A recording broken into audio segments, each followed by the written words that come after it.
আসসালামু আলাইকুম রহমতুল্লাহ। ওমানের কর্মরত অবস্থায় যারা আছেন তাদের জন্য একটি গুড নিউজ। সেটি হলো আপনারা অনেকেই আপনারা যে পাসপোর্ট আপনার ব্যক্তিগত সম্পদ সেটা হয়তো অন্যের কাছে আছে। আপনি এটা নিয়ে অনেক ফেডারেশনের মধ্যে আছেন যে আমার পাসপোর্ট অন্য কারো কাছে কেন থাকবে। তো এখানে হোক সে ওমানি হোক সে বাঙালি, যে হোক না কেন আপনার পাসপোর্ট রাখার ক্ষমতা তার নেই। কারণ ওমানের রুলস অনুযায়ী, ওমানের সরকারের পক্ষ থেকে, ওমানের কানুন অনুযায়ী আপনার পাসপোর্ট আপনার কাছে থাকবে।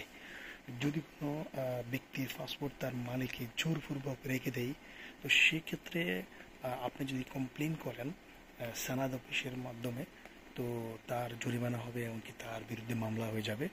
তো সেই ক্ষেত্রে আপনি ভালো ভালো, যদি আপনার পাসপোর্টটা বেশি প্রয়োজনীয় হয়, তো এখানে আর একটি কথা বলে রাখি আমি, বিশেষ করে আমরা বাঙালির আন্ডারে জব করি, তো বাঙালি মালিক, তো তার কোনো গ্যারান্টি নেই।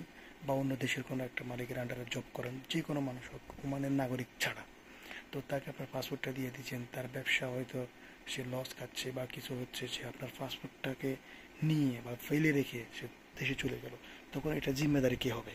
এই কারণে আর আপনি ওমানি হোক, যেই হোক, যে কোনো নাগরিকের পাসপোর্ট রাখা সম্ভব না।